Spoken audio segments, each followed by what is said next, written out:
할렐루야. 오늘도 말씀 속에서 우리를 찾아오신 하나님 만날 수 있기를 축복합니다. 대학 시절에 있었던 이야기입니다. 한 번은 기말고사를 치르게 되었는데 한 학기 동안 교수님이 가르쳐 주신 그 내용을 잘 정리를 했습니다. 완벽하게 답안지를 작성해서 제출을 했습니다. 내심 A+를 기대했습니다. 근데 막상 학점이 나왔는데 B학점이 나온 거예요. 제 기대와는 너무나 다르게 학점이 나온 거예요. 그래서 이상하기도 하고 좀 억울하기도 하고 교수님을 찾아갔습니다. 교수님, 제가 시험지를 완벽하게 답안지를 작성해서 제출했는데 왜 학점이 이거밖에 안 나왔습니까? 그랬더니 교수님이 딱 한 말씀 하시는 거예요. 네 얘기가 없잖아. 네 얘기가 없잖아. 그렇죠. 우리 대부분 우리나라 교육이 주입식 암기 교육이었잖아요. 대학도 다르질 않아요. 교수님 가르쳐 주신 것 잘 정리해가지고 그대로 암기해서 기록하면은 좋은 점수를 받을 수 있었는데 그 교수님은요, 자기가 가르쳐 준 것도 중요하지만 내 생각, 내 이야기가 더 중요했던 거죠. 당신이 내준 문제에 대해서 나는 어떻게 생각하는지 그걸 듣고 싶어 하셨던 거예요. 스토리가 스펙을 이긴다라는 책이 있습니다. 말 그대로 스토리는 이야기를 말하죠. 그리고 스펙은 새로 생긴 말이에요. 보통 취업을 하기 위하여 갖춰야 될 여러 가지 조건들, 외적인 요소들을 말하는데 뭐 이런 것들이 있죠. 학벌이나 학점 또는 뭐 토익 점수라든지 인턴 경험이 얼마나 있는지, 자격증은 또 얼마나 있는지, 또 봉사활동을 얼마나 했는지 이런 등등의 요소들을 일명 스펙이라고 합니다. 우리 사회는 언제부터인가 이런 스펙이 있어야 취업도 가능하고 미래도 보장받을 수 있었어요. 그래서 이런 스펙 하나 더 갖추기 위해서 물불 가리지 않았던 그런 시절이 있습니다. 지금도 다르지 않죠. 그리고 이력서에 이런 스펙 하나 더 넣기 위하여 안간힘을 쓰기도 합니다. 그런데 이 책에서는요, 오늘날 그 스펙이 흔들리고 있다, 그렇게 이야기를 합니다. 대부분의 학교들도 기업들도 이전처럼 스펙에만 의존하지 않는다는 거예요. 대신에 그 조직이 원하는 것을 해줄 수 있는 그 믿음, 그 신뢰감을 더 중요하게 생각한다는 거죠.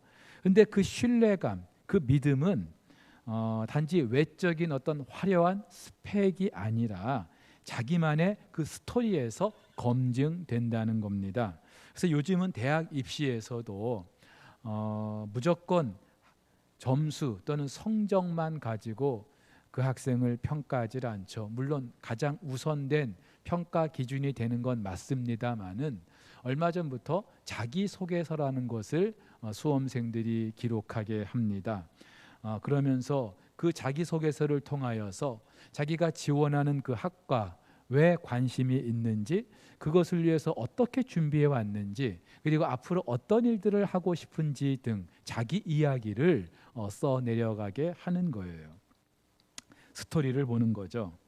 여러분, 그렇다면 왜 스펙이 아니라 스토리가 사람들의 관심을 받게 되는 걸까요? 일단 이 스펙에 절대 맹점이 있습니다. 절대 만족이 없다는 거예요. 아무리 스펙이 화려해도 그보다 더 화려한 사람들이 있기 마련입니다. 아무리 좋은 학벌을 가지고 있어도 그보다 더 좋은 학벌이 있기 마련이에요. 여러분, 그래서 뭐 서울대학교나 카이스트 같은 우리나라 최고의 그 학부에서 우리 같으면은 그런 학교 들어가기만 해도 참 좋을 것 같은데 막상 그 안에서 엄청난 그런 스트레스를 받고 또 자살을 하는 그런 친구들도 많이 있다고 하지 않습니까? 왜 그렇습니까? 내가 공부를 꽤 잘하는 줄 알았는데 나보다 더 잘하는 사람들이 너무 많은 거예요. 여러분, 그렇게 보면은 이 스펙이라는 거는 마치 상품과 같이 생각될 수 있습니다. 이왕이면은 더 좋은 것, 그리고 더 저렴한 것, 그것을 우리가 선호하는 것처럼 사람들도 이 스펙 아무리 좋다 할지라도 더 좋은 스펙이 있는 사람을 선호하기 마련인 것이죠. 하지만 여러분, 스토리는요, 작품이라고 말할 수 있습니다. 작품은 상품과 다르죠. 작품에는요, 그만의 독특함이 있는 거예요. 우리는 흔히 직업이라고 붙여서 씁니다. 하지만 엄연히 직업이라고 할 때 직과 업은요, 다른 거죠. 직은요, 한자로 말하면 그 사람의 직위 또는 자리를 말하는 것이고, 업은 그 사람에게 부여된 과업입니다. 저는 석포교회 담임 목사입니다. 근데 이 석포교회 담임 목사라는 것은 어쩌면 저의 직에 해당되는 것이고, 저의 업에 해당되는 것은 목회인 것이죠. 직은 스펙일 수 있습니다. 그리고 업은 스토리가 되는 거죠. 근데 사람들은요, 대부분 업보다는, 스토리보다는 직에, 스펙에 더 관심이 많습니다. 하지만 아무리 그 스펙, 직만 추구하다 보면은요, 업마저도 잃어버릴 수가 있는 거예요. 하지만 업을 더 추구하다 보면은, 업에 충실하다 보면은 직은 또 따라오는 것을 우리는 경험할 수 있습니다. 우리 그리스도인들도 마찬가지죠. 많은 그리스도인들이 사실 아니라 하면서도 스펙을 쌓는 일에서 자유롭지 않습니다. 가령 자기를 소개할 때 내 신앙의 연륜이 어떠한지, 그리고 또 직분이 무엇인지 이것을 우선적으로 내세우는 경우가 있다는 거예요. 어떤 분들 명함을 보면은요, 칸이 모자랄 정도로 화려한 이력이 적혀 있는 걸 볼 수 있습니다. 저 역시도 우리 교육자들을 초빙할 때 이력을 먼저 보게 되는 것도 사실이긴 해요. 반면에 우리 그리스도인들의 스토리는 뭘 말하는 걸까요? 하나님과 나만의 그 이야기, 하나님과 만남과 교제를 통해서 하나님과 만들어가는 그런 나만의 이야기를 스토리라고 말할 수 있겠죠. 얼핏 보기에는 스펙이 이 스토리를 이기는 것처럼 생각할 수 있습니다. 하지만 조금만 더 깊이 생각해 보면은 아무리 화려한 스펙이 있다 할지라도 스토리를 절대 이길 수 없다는 거예요. 예를 들면 이런 거죠. 자녀가 결혼을 해야 합니다. 이왕이면은 장로님 아들, 이왕이면은 목사님 딸, 이런 스펙이 있으면은요, 그만큼 더 선호할 수 있겠죠. 이왕이면은 그런 집 자녀와 우리 자녀를 결혼시키려고 할 거예요. 반면에 가족들 아무도 안 믿어요. 본인만 신앙생활 한다고 하면은 왠지 꺼름칙하죠. 불안하죠. 물론 그 집안의 배경, 신앙의 배경 너무나 중요합니다. 다른 걸 다 떠나서 정말로 그 사람을 위하여 주변에 기도해 줄 수 있는, 가장 가까운 가족들부터 기도해 줄 수 있는 사람들이 많다는 것은요, 너무나 중요한 그런 이점이 되는 거예요. 하지만 정말로 현명한 분들이라면 그런 배경도 스펙도 중요하지만 가장 중요하게 보는 게 뭘까요? 그 본인의 신앙이 어떠한지를 먼저 보려고 할 거예요. 그 본인이 얼마나 잘 준비된 사람인지, 얼마나 하나님과 깊은 만남이 있는 사람인지 그것을 알려고 할 것입니다. 놀라운 사실은 성경에서, 또 지난 역사도 마찬가지고요, 하나님이 사용하셨던 인물들을 보면은 하나같이 스펙이 좋았던 사람들이 아니라 자기만의 스토리가 있었던 사람이라는 것을 알 수 있습니다. 다니엘이 그렇죠. 다니엘은요, 남쪽 유다의 국군이 쇠하여 가던 여호야김 왕 때, 바빌론이 제1차 침공을 했을 때 포로로 끌려갔던 사람입니다. 그런데 그때 그 바빌론 왕 느부갓네살은요, 그렇게 포로로 끌려왔던 나라의 그 젊은이들 가운데 학식이, 또 지혜가 뛰어난 인재들을 선발해서 그 나란 일을 맡기는 정책을 취하게 됩니다. 그래서 오늘 4절을 보면은요, 그 조건이 나오는데 흠이 없고 용모가 아름답고 모든 지혜를 통찰하고 지식에 통달하고 학문에 익숙한 소년들, 한마디로 스펙이 뛰어난 그런 사람들을 모집했던 거예요. 그래서 이런 소년들을 선발해서 3년 동안 바벨론의 언어와 학문을 집중적으로 가르쳐서 그 나라의 인재로 등용하고자 하는 정책을 취했던 것이죠. 그런데 다니엘도 이 그룹에 선발이 됩니다. 그래서 다른 세 친구와 함께 바벨론 왕궁에 거하면서 그런 교육과 훈련을 받게 된 거예요. 쉽게 말하면은 엘리트 코스를 밟게 된 거란 말이죠. 근데 한 가지 문제가 생겼어요. 이렇게 선발된 사람들은 규례대로 왕이 주는, 또 왕이 먹는 그런 음식과 포도주를 마셔야 했습니다. 여러분, 왕이 먹는 음식, 또 왕이 마시는 포도주, 얼마나 맛있는 걸까요? 또 얼마나 영양도 좋을까요? 그래서 누구라도 그렇게 선발된 것만도 감사한데 왕이 먹는 음식과 포도주를 먹게 됐다면 얼마나 감사한 일일까요? 그런데 다니엘과 세 친구는요, 이걸 먹을 수가 없었어요. 학자들에 따르면 아마도 그것이 그 남쪽 유다 백성들의 율법에 어긋난 부정한 동물의 고기였든지 아니면 우상에게 바쳐진 음식이었든지 우리가 정확한 이유는 알 수 없습니다만은 어쨌든 다니엘도 그렇고 이 세 친구도 그렇고 하나님과의 관계 속에서 자신들의 그런 신앙 양심상 왕이 내주는 그런 음식과 포도주를 마실 수가 없었던 거예요. 그래서 그걸 거절하기로 합니다. 특별히 8절 말씀에 따르면 뜻을 정하였다라고 말해요. 뜻을 정하였다는 말은 마음을 그렇게 굳게 결단했다는 거예요. 여러분 한번 생각해 보세요. 지금 다니엘도 그렇고 이 세 친구는요, 포로로 끌려온 사람들입니다. 자기 나라는 이미 망하고 없어요. 그리고 어쩌면 이 바벨론이라는 나라가 그 당시 세계를 제패했고 또 앞으로도 그 명성은 계속될 거예요. 그렇다면은 더 이상 과거에 얽매이지 않고 현재 그 바벨론 왕이 시키는 대로 그렇게 하기만 하면은 어쩌면 비록 종으로 끌려오긴 했고 포로로 끌려오긴 했습니다마는 바벨론에서 어쩌면 이 다니엘도 그렇고 세 친구도 그렇고 성공이 보장된 길을 갈 수 있었을 거예요. 자, 그래서일까요? 성경은 아주 재미있는 대비를 하고 있는데 오늘 다니엘이 뜻을 정하다 할 때 이 정하다라고 하는 히브리어는요, 숨이라는 동사입니다. 근데 7절을 보면은 환관장이 다니엘을 비롯한 세 친구의 이름을 바벨론식으로 바꿔줍니다. 그런데 그 이름을 바꿔주는 것, 그때도 같은 숨이라는 동사가 사용되는 거예요. 이를테면 다니엘은 벨드사살이라 하고 할 때 숨, 벨드사살이라고 정해줬다는 거죠.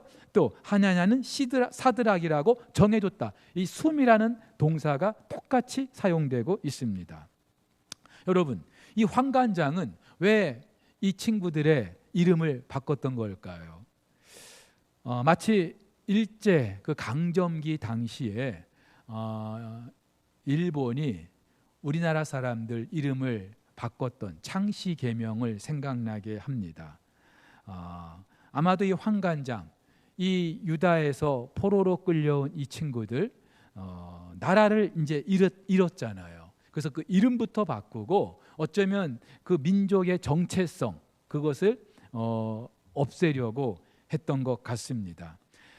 그리고 사실 어떻게 보면은요, 이 다니엘도 그렇고 이 친구들 입장에서도 이름이 바뀐 것, 그 순간은 좀 불쾌할 수 있고 또 속상할 수 있을 거예요. 하지만 우리가 좀 더 넓게 보면은 이제 자기 나라는 망했어요.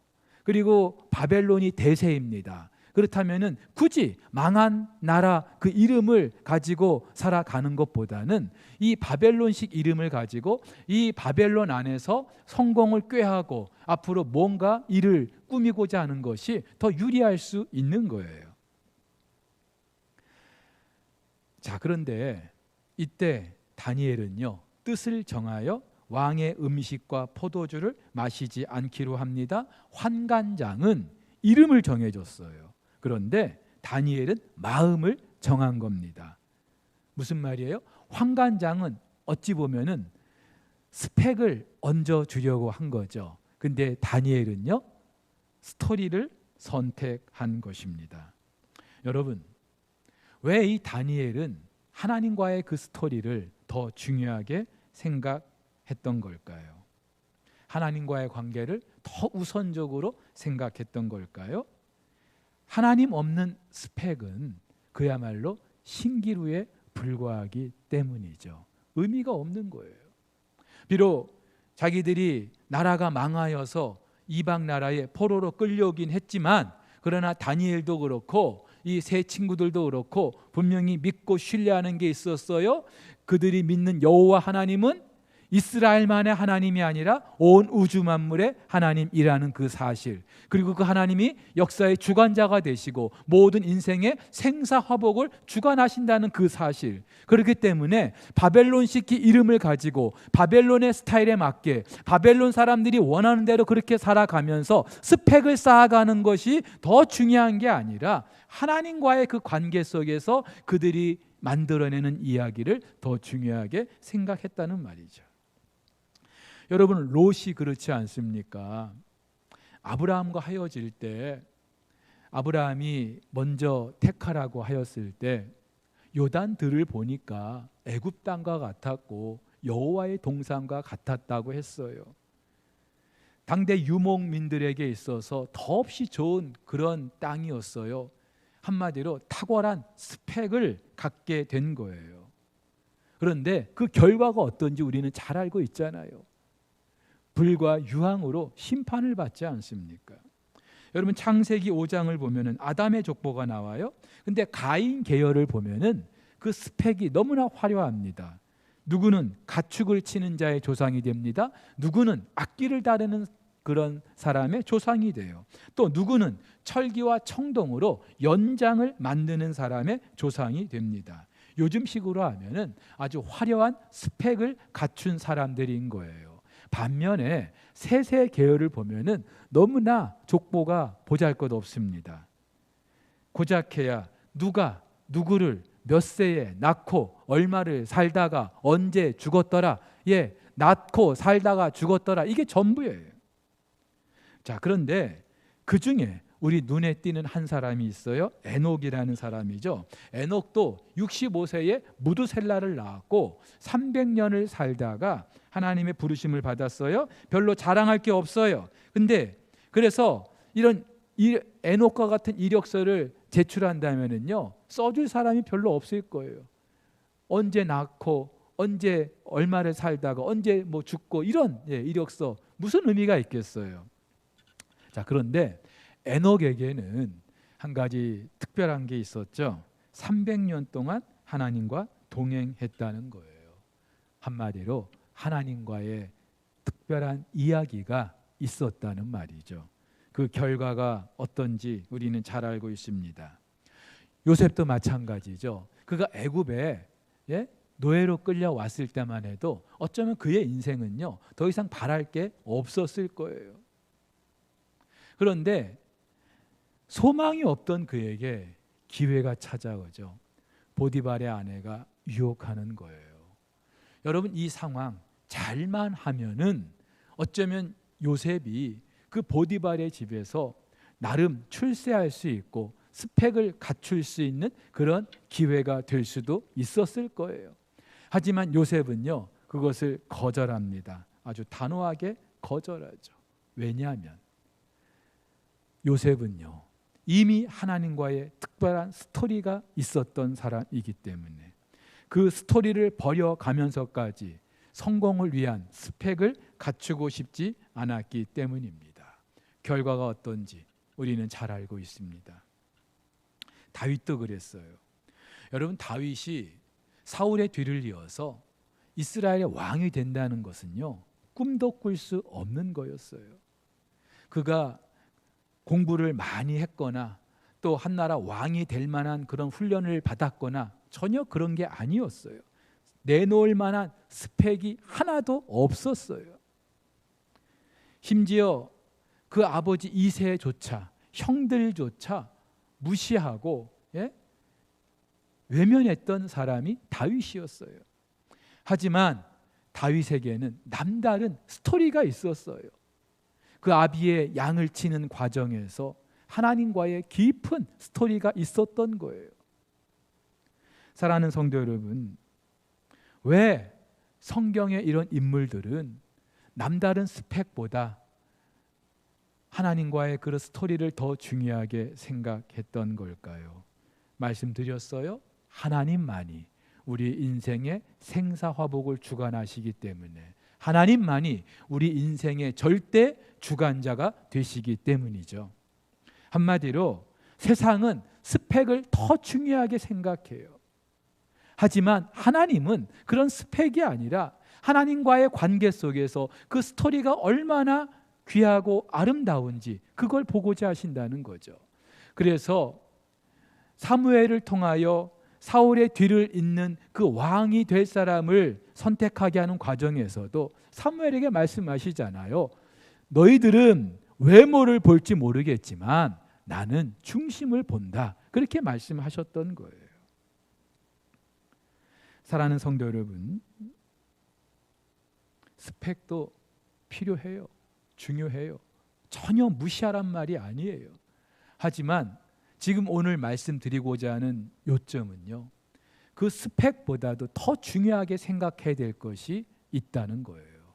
그것은 바로 하나님과의 특별한 이야기, 스토리를 만들어 가는 것입니다. 여러분, 그렇다면은 어떻게 이런 스토리를 만들어 갈 수 있겠습니까? 어쩔 수 없어요. 이야기를 만들기 위해서는요, 그만큼 물리적인 환경이 조성되어야 되겠죠. 시간이 필요할 거예요. 여러분, 상품은요, 기계로 속성으로 막 찍어낼 수 있어요. 하지만 작품은 그렇지 않아요. 충분한 시간이 있어야 되는 거예요.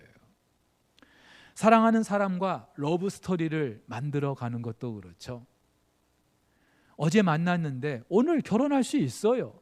하지만 과연 그 단 하루 만에 그 사람과의 정말 애틋한 러브 스토리가 과연 존재할 수 있을까요? 아니죠. 하물며 하나님과의 스토리를 만들어 가는 것도 속성으로 될 수가 없는 거예요. 가장 우선적으로는 물리적으로 하나님과 함께하는 그 시간을 만들어 가는 게 필요하겠죠. 물론 하루 24시간 하나님은 우리와 늘 함께 하십니다. 우리가 의식을 못해서 그렇지 하나님은 늘 우리와 함께 하셔요. 중요한 거는 내가 그 하나님과 함께하지 못한다는 거예요. 때로는 바쁘다는 핑계로, 때로는 피곤하다는 핑계로 나와 늘 함께 계시는 그 하나님, 그 하나님께 내가 시간을 내서 그 하나님과 애틋한 그런 이야기를 만들어가는 시간을 만들어 가야 되는데 그러지 못한다는 거예요. 그리고 그 시간을 만들지 못하는 가장 큰 이유가 뭔지 아십니까? 하나님과의 스토리를 만들지 못하는 가장 큰 이유, 스펙을 쌓기 위해서. 아니라고 여러분들이 말할 자신 있습니까? 왜 그렇게 바빠요? 왜 그렇게 하루가 분주하게 지나갑니까? 때로는 기도할 시간도 없고 때로는 말씀을 읽을 시간도 없이 왜 그렇게 지나갑니까? 시간이 없어서요? 아니요. 가만히 곰곰이 따지고 보면은요, 스펙을 하나 더 만들기 위해서 우리는 너무나 중요한 스토리를 버리고 있는 거예요. 사랑하는 우리 성도 여러분, 하나님과의 그 아름다운 스토리는요, 저절로 만들어지는 게 아니에요. 공부에 왕도가 없다고 하죠. 하나님과의 스토리를 만들어가는 것도 지름길이 없어요. 물리적으로 시간을 만들어야 돼요. 하나님과 함께 할 수 있는 그런 공간도 필요할 거예요. 그래서 어떻게 해서든지 하나님 말씀을 듣고자 하고, 그리고 또 나만의 그 이야기를 하나님께 돌려드려야 되는 거예요. 하루의 일과 가운데 시간을 떼어서 하나님 말씀을 읽고 묵상하고 또 기도하는 이 시간을 우리가 갖지 못한다면은 스토리를 만들어가는 것은요, 그야말로 꿈에 불과한 거예요. 자, 그런데 하나님과의 스토리를 만들기 위해서 물리적으로 그런 시간을 만들어 것도 참 중요한데 더 중요한 게 있습니다. 하나님과의 스토리를 만들기 위해서는요, 하나님 그 말씀에 순종하는 삶이 있어야 하는 거예요. 한마디로 하나님 말씀을 듣는 것 중요해요. 묵상하는 것 중요해요. 근데 왜 말씀을 읽습니까? 왜 묵상합니까? 그 말씀대로 살기 위해서예요. 그 말씀대로 내가 순종하기 위해서예요. 근데 묵상만 하고 읽기만 하고 정작 우리 삶에 순종하는 게 없다면요, 스토리는 만들어질 수가 없는 거예요. 여러분, 다니엘을 보세요. 왕의 조서에 도장이 찍힌 걸 알았어요. 이제 그 왕의 명령을 거역하면 사자굴에 들어가는 걸 알아요. 그런데도 다니엘은요, 평상시처럼 자기 방에 들어가서 예루살렘 성전을 향하여 창문을 열어놓고 하루에 3번씩 기도합니다. 하나님 말씀에 순종을 하는 거예요. 그가 스펙만 생각했다면은 잠시 그 위기를 그냥 피할 수 있었을 거예요. 하나님도 이해해 주시겠지 하면서 잠시 그때는 멈출 수도 있었을 거예요. 하지만 그 스펙보다도 하나님과 이야기를 더 중요하게 생각했기 때문에 다니엘은 전에 하던 대로 똑같이 그렇게 순종을 하고 있는 거죠. 결과적으로 사자굴에서 하나님과의 그 스토리가 만들어진 거예요. 여러분, 가만히 보세요. 스펙을 추구하는 사람들은요, 언제나 왕궁에 있고 싶어 합니다. 스펙을 쌓는 이유도 왕궁에 있기 위해서입니다. 하지만 스토리를 추구하는 사람들은요, 어떤 환경에서도 기뻐할 수 있어요. 사자굴에 있어도 감옥에 있어도 행복한 거예요. 여러분, 스토리가 이렇게 중요한 줄 믿습니다. 그래서 하나님은 당신의 사람들이 일부러 이 시간을 보내게 하려고 할 때에 일부러 그래서 광야에 내몰기도 하는 거예요. 때로는 건강을 잃게도 하십니다. 때로는 물질을 잃게도 하시고요. 때로는 모든 관계가 끊어지게도 하시는 거예요. 왜요? 그래야 하나님과 나만의 그런 깊은 이야기가 만들어지기 때문이죠. 여러분, 갈멜산에서 놀라운 승리를 경험했던 엘리야, 그가 갈멜산에서 불러 응답하시는 하나님을 만난 것도 너무나 귀한 스토리가 될 수 있어요. 그런데 세미하게 그를 찾아와 주신 그 하나님을 경험했던 것은요, 로뎀나무 밑에 있었을 때예요. 다윗의 인생에서 시편의 그 아름다운 주옥 같은 그런 하나님과의 러브 스토리가 만들어진 곳은요, 예루살렘 왕궁에 있었을 때가 아니라 험한 광야와 동굴에 있었을 때였습니다. 바울도 그렇죠. 사람들의 폐부를 찌르는 듯한 그 말씀이 기록된 곳, 사람들 앞에서 박수를 받는 그런 자리가 아니라 차디찬 감옥에 갇혔을 때였습니다. 외람되지만 저의 경우도 하나님과 가장 깊은 교제를 나눴던 때, 제 짧은 인생을 돌이켜 볼 때에도 그런 때는요, 제가 잘 나갈 때가 아니었고 사람들 앞에 자랑하고 싶었던 때가 아니었고 정말로 힘들고 어려웠던 그런 순간들이었어요. 왜냐하면 그 시간이 우리 주님과 가장 깊은 그런 교제를 할 수 있는, 우리 주님을 가장 깊이 만날 수 있는 그런 시간이기 때문에 그렇죠. 사랑하는 우리 성도 여러분, 스토리가 스펙을 이깁니다. 세상도 그렇지만 우리 그리스도인들의 삶에서도 스토리는 반드시 스펙을 이깁니다. 여러분, 다니엘을 보세요. 왕의 음식을 먹은 다른 소년들보다 그 얼굴이 더 아름답고 살이 더 윤택해졌어요. 게다가 하나님은 그들에게 필요한 학문과 지혜와 모든 환상과 꿈을 깨달아 하는 지혜까지 주십니다. 그 결과 그 지혜와 총명이 나라 안의 모든 박수들보다 술객들보다 10배나 나았다. 그렇게 성경에 기록하고 있어요. 그래서 21절을 보면은요, 그가 고레스 왕 원년까지 있었다고 해요. 바벨론 제국이 망하고 페르시아 제국이 들어서기까지 다니엘이 고위 관리로 일했다는 사실을 말해주는데 그 기간이 약 70년이나 돼요. 여러분, 물론 그 기간 동안에 다니엘도 숱한 위기가 있었겠죠. 근데 그 위기의 순간들을 벗어날 수 있었던 것, 또 견뎌낼 수 있었던 것, 그가 그 나라의 고위 관료라고 하는 스펙 때문이 아니라 하나님과의 정말로 깊은 그런 스토리 때문인 줄 믿습니다. 사랑하는 우리 성도 여러분, 요즘 우리 사회를 보세요. 화무 11홍이고 권불 10년이란 그런 말이 너무나도 실감나지 않습니까? 영원할 것 같았던 그런 권력이, 명예가, 그 사람의 화려한 이력이 한순간 물거품이 되고 쓰레기처럼 돼버리는 게 우리 인생이에요. 하지만 하나님과의 이 이야기가 있는 사람들은요, 환경이 어떻든 상황이 어떻든 하나님께서 그 삶을 책임져 주시고 그 삶을 더 풍성케 해 주시는 줄 믿으시기를 바랍니다. 간혹 공항 검색대를 통과할 때면요, 내 몸에 지닌 모든 것들을 다 그 검색대 앞에 내놔야 돼요.